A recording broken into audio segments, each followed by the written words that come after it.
Hello, and welcome to Startups in Real Life. Today, we have a special episode of our Founder Spotlight series with Swati Agarwal, the CEO of Bear River. After our last episode, many people have asked Swati, how did you get to where you are so quickly? What tips can you give? And this is one of the favorite types of episodes I like, is really digging in to a founder's journey. So we decided to create this special episode to share hers. One of the people I admire most in leadership, Ryan Roslansky, says it well in his intro to the podcast he started last year, The Path. He says most career paths aren't linear and there is no one formula for success. But still, one of the most common questions asked is, what is your path to success? So we're going to walk through that today. You ready to do it, Swati? Let's roll. All right, let's do it. I'd like to start with asking you two things that I hope will kind of frame the whole conversation. So the first one, I'm going to ask them both and then you can kind of go into them, is what is your mantra? And then explain it. And then what is your motto? So if you could take it from here, that'd be great. Okay. Okay. Well, I try to believe in my three F's and hold true to them every day. That's being fierce, fearless, and flawed. Hmm. And what that means for me is that I have to define my own path, and I can't let anybody tell me what I can or cannot do. Mhm. Also, taking risks, right? Risks are hard, but it's always or often that bold decision yield good results, amazing results for that matter. Yeah. Yeah. And accepting that failure is a part of your journey, that a lot of times the risks we take, we will succeed, and few times we'll fail, right? And failures, as hard as failures are, we often learn so much from them, and it's our response to Sometimes the more, failures. right? I Yeah. mean, I've found that, but I'm sorry, keep going. No, but that's so true. What you're saying is right, that that's so important. What we do after the failure defines where we go ourselves and where the company will go. We have to take time to analyze why we failed and what failed and move forward with more force. Hmm. Hmm. And what about an external motto? Like, what do you use outside? Because that sounds like an internal kind of way that you navigate, who you Right. are. Talk to me about kind of your external version.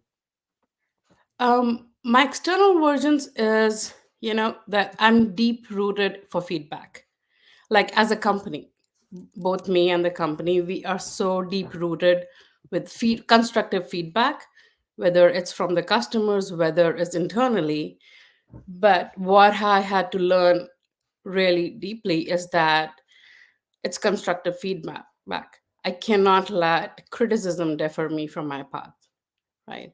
And Hmm. something that has deeply resonated with me, what Brené Brown says, is that if you're not in the arena getting your ass kicked on occasion, I'm not interested in your feedback. Yeah, yeah, Yeah, when I had first heard it a couple of years back, it's something so simple, but you have to really, really stop and think about it, right? That what feedback you will take and not take. There are so many people in life that will sit in the back seat and pass judgment on you and what you're doing, right? But never be brave enough to put their lives online or do the hard work you are doing. right, And you right. have to make a conscious choice that whether you're going to take that feedback or not. Yeah. Yeah, and that's the piece of part of what I believe in, which is, knowing yourself in the Socratic sense and being able to really be able to hear people, not react, know what's anything you might project out or get defensive about versus, okay, that was good feedback. I'm going to take it in and I'm going to learn from it. Um, yeah, but fierce, fearless, and flawed. I think that's I haven't heard that before, and I really like that. So thank you for sharing Thank that. you. And deep rooted for feedback. That's also, as far as outside. Do you use that inside the company, like when you're talking with your team and maybe people are getting a little frustrated or anything? Is there ever a time you kind of just put that out there, or how do you use it? You know, we do use it internally a lot, and I do talk about it in all of our meetings because, as I've said, we are a bunch of very passionate, very opinionated people, and we are not scared to challenge each other, question each other, Hmm. right? And to welcome that atmosphere and say that, we need to say what we think, we need to all have opinions, but we also need to move forward. Yeah. Yeah. Yep. And I'm always hearing what people are saying, taking time to connect to that, but what we take in as a company and move forward, and what we not, what we Hmm. don't. So, yeah. That's great. Okay, now let's go back to the beginning. So you Okay. started as a business analyst for the first half of your career, really, from what I can see. And you know, why did you pick that path, and how do you believe that set you up for the success in your future roles as both a CRO and ultimately a CEO? Okay. So, I want to first say that I did choose to be a business analyst. Um, but the path forward through that, like project management, product management, account manager, CRO, and CEO, I did not define that path, and I did not think this is where I was going. I think it grew organically, and I kept taking more and more opportunities as they came my way, and kept learning through them. Um, and a lot of people around me tell me a lot of times that you manifested this, because, like, I used to talk Mm, about being a CEO 20 years ago. And I've been reflecting that a lot in the last couple of years, right? That I did want to be a CEO, and I did want to be an entrepreneur running my own company. mhm, But at that time, I did not know that this is the path I'm going to take, or this is what's going to define my path here. mhm, So, when we first moved to States, I was looking for opportunities. My background was in tech, and I wanted to stay in tech, but I was also wanting to work closely with the customers. So when the opportunity presented to be a business analyst, that sounded really exciting, right? yeah, And it was a very exciting time, and a role for me, because I got to work very closely with the customers, really understood what it takes to understand what the customer needs are, and how do we turn it into wants, and then develop a product around it, yeah. right? And continue that product process in and out. And I think that just the whole idea of creating a product, by taking customers' voice and feedback, was a really valuable lesson that I learned. Yeah, yeah. As I've mentioned to you, I also started as an analyst and business analyst. And for me, I think it was similar, and also it was like knowing that what I was creating in a product had to then be accepted by those Mhm. people who at the point in my career there was a lot of layoffs, there was a lot of downsizing happening, and people were afraid by the automating processes, making them more efficient. So learning the trust, which I'm sure is also part of what you did, it's like learning to get people, allowing people to trust you so that when that product was done, you could implement it and make it a successful rollout, was also a skill. I think that, you Yeah. kind of talked about with, a people skill that's kind of required along with listening and kind of documenting. What was the moment in your career when you had, what was there a moment in your career when you had to pause and make a tough decision about your path? So a fork in the road, A, B. If you could share a little bit about that, and most importantly, the process you used to help you make the decision of which direction to go. I can think of several examples, but the one I want to talk about is when I became an account manager. Okay. And I want to talk about that because I really feel that that was such a crucial step in my career. And I was totally out of my comfort zone. I knew Mhm. nothing about the role or what it required. And there was nobody to teach me around, or define what the role was, right? And nobody else to backfill my role of a project manager, product manager and business analyst, three roles I was doing before. But I made a conscious decision to take on that role of an account manager, and I did not have a lot of time to learn, or just take time to learn and understand what it takes to be an account manager. And as I said, I was so uncomfortable.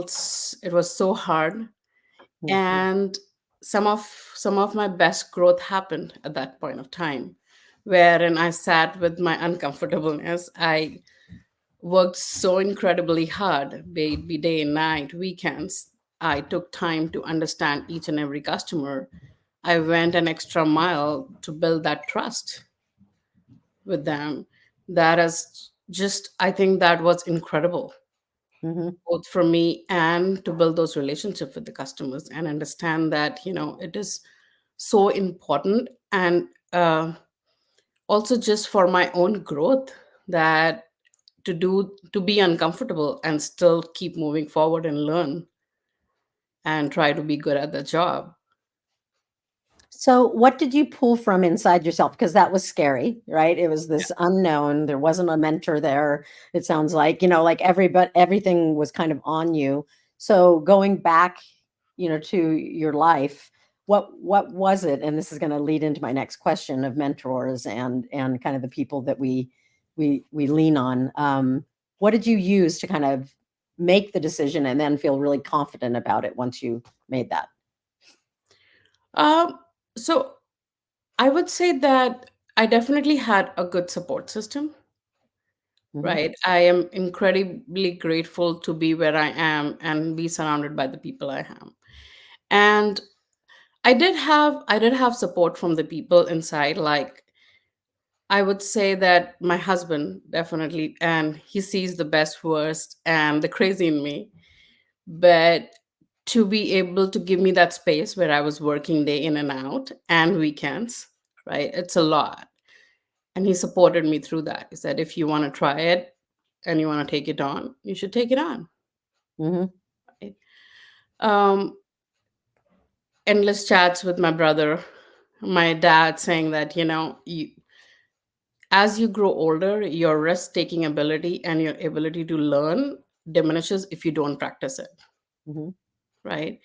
And some of the times in life you have to do the hard work and you have to take the job that no one else wants to and thrive at it to move forward. Yeah. Yeah. And I have to say that at the time, Randy was our CEO and Tony was our president. When I started doing the job, they never said no. Right, Mhm, that's the beauty of it. That nobody ever stopped me to do the work that wanted to do.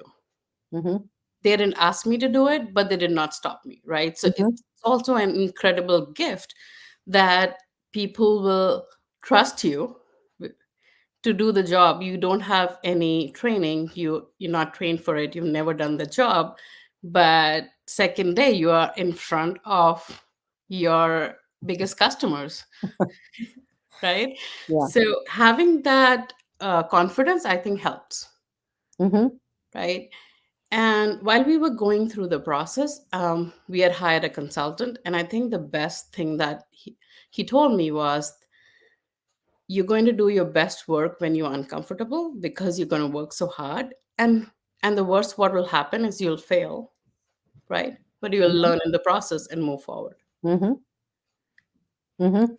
And this again touches on in your previous episode, you shared how your father and your uncles were role models for you, and you've kind of talked about that even now, and your brother.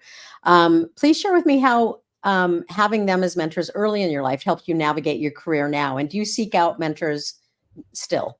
And how do you utilize kind of that support structure?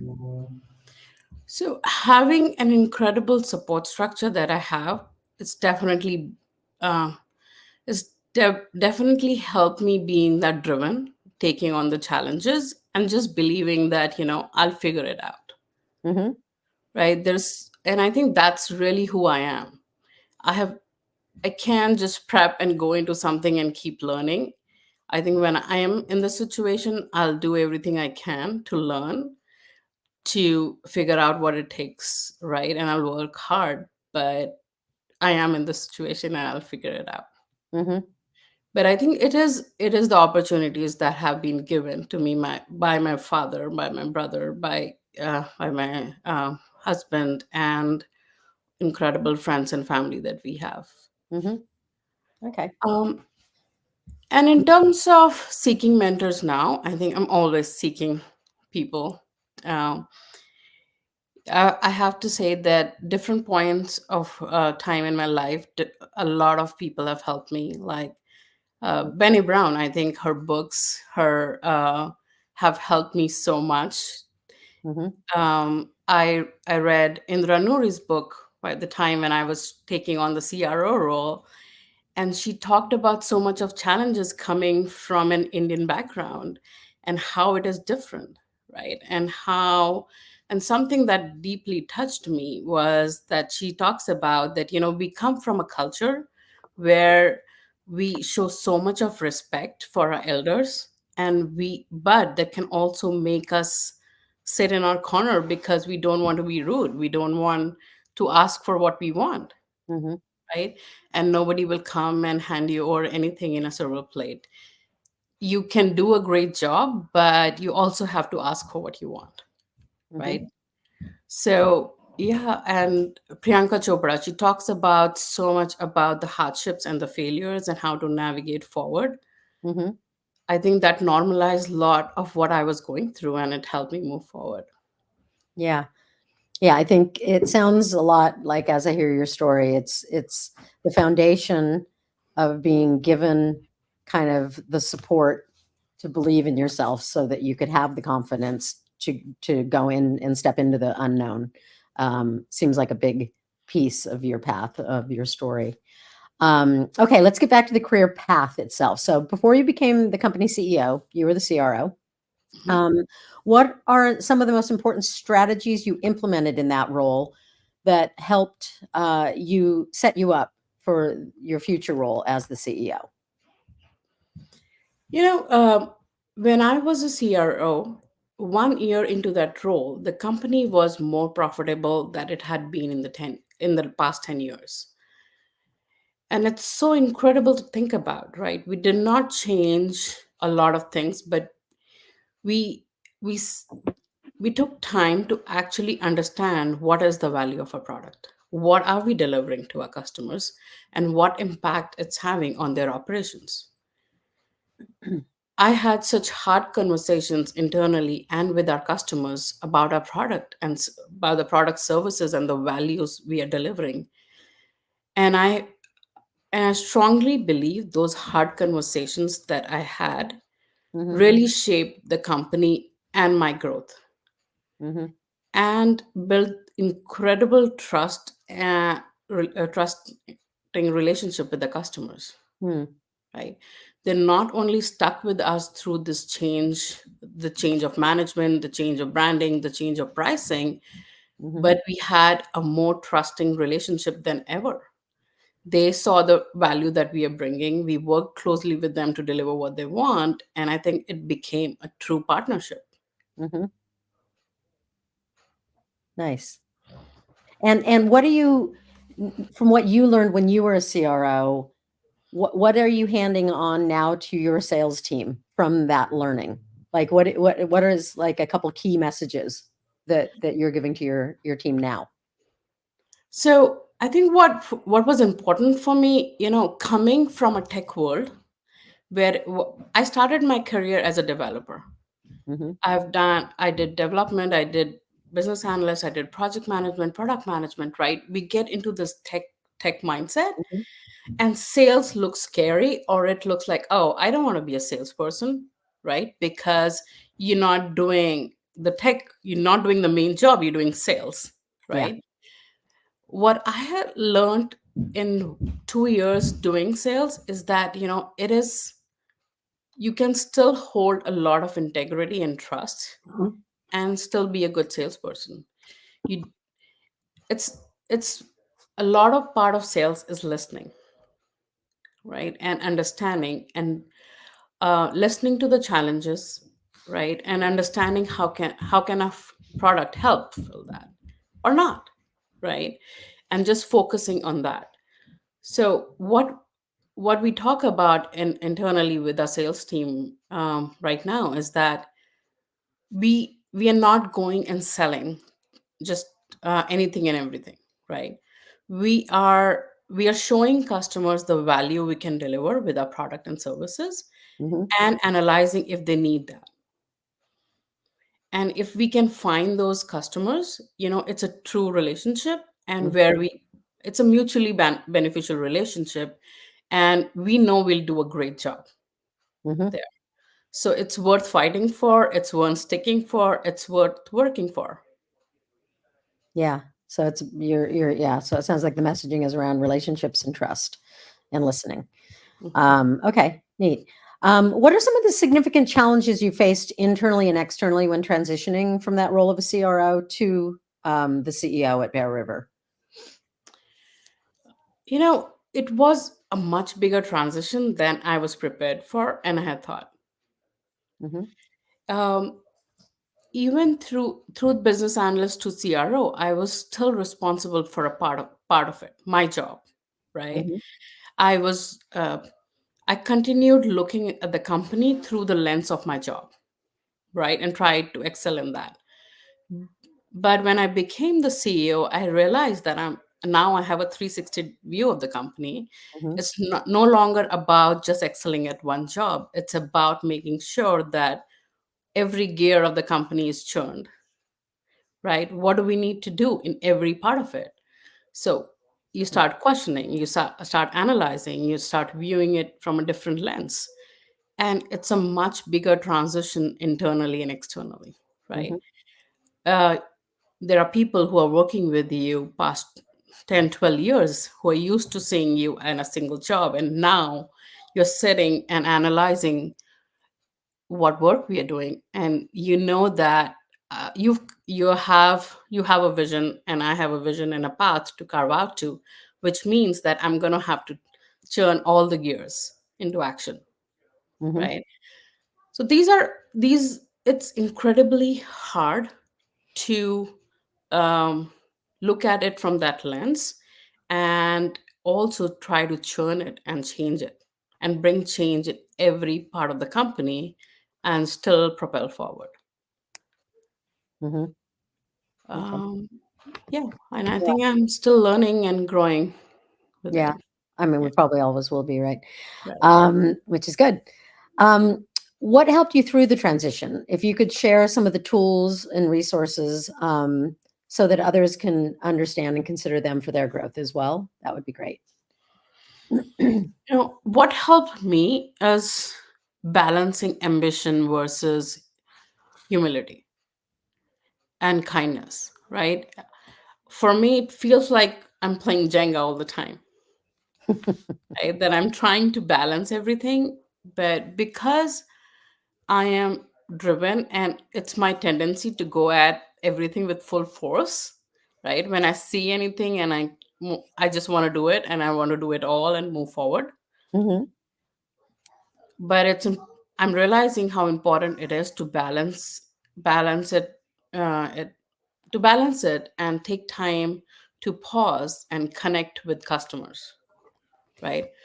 It and also people internally with people, to stop and listen and analyze their views and incorporate that as well in my journey, Hmm. right?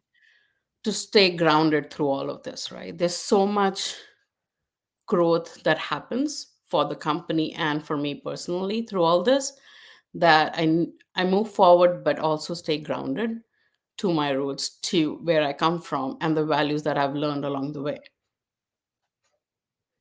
Hmm. I also try to always remember that I come from a very small town in India, right? And there are so many people who work so hard and are extremely talented, but don't get to do what I get to do today. So I try to remember that. I try to practice gratitude. Hmm. Um, and I think what I'm learning today, and I don't do it really well, but I'm learning, is just taking time out, clocking out, Hmm. right? I love working. Love has work has always been my love. I this is the place I go to, and I can totally immerse myself in work and continue working day in and night. But and it worked till I in my 30s, I will Mm-hmm. say. But now in my 40s, I'm realizing it doesn't work as much. That it felt so good, and the culture I come from, it is such an important part to work so hard and get Mm-hmm. great results, that it's like I'm on an adrenaline rush all the time, right? I do this and it works great and I want to do more, right? But I'm really learning that I need to disconnect, and it's not a sprint Mm-hmm. that I can just run through it and be done with it. It's a marathon. It's a long running marathon, and I need to show up every single day. So I need What time. changed both internally and externally to make you realize that? I mean, was it just your age? Because you're mentioning your 30s, 40s. Yeah. Was there anything, other things going on, just to give, people some context? So I think there are a lot of things going on, right? That I think I am at one, being the CEO, you need to show up every single day, being your best, looking your best, and I'm interacting with customers day in and out. Mm-hmm. Right? I do not have the time that I was working till 3 o'clock in the night. I can still show up 7 o'clock in the morning and be my very best. I can't pull it off. Mm-hmm. I need that time to rest, right? More than working hard, it was time to take time to rest to be able to show up 7 o'clock in the morning and be my best. Second, that I need time. I need time for my daughter. I need time for my husband. I need time for my family and friends. And they're so important, right? There was a period of my time where I just focused on my work and propelling forward, but I realized that it's not sustainable.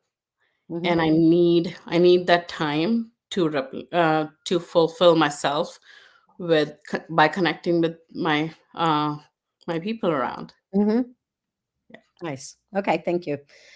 Um, okay, we're gonna start to wrap it up. But one of the things that I like to ask people is, if you could go back and give your business analyst self, your younger self, one piece of advice, what would it be?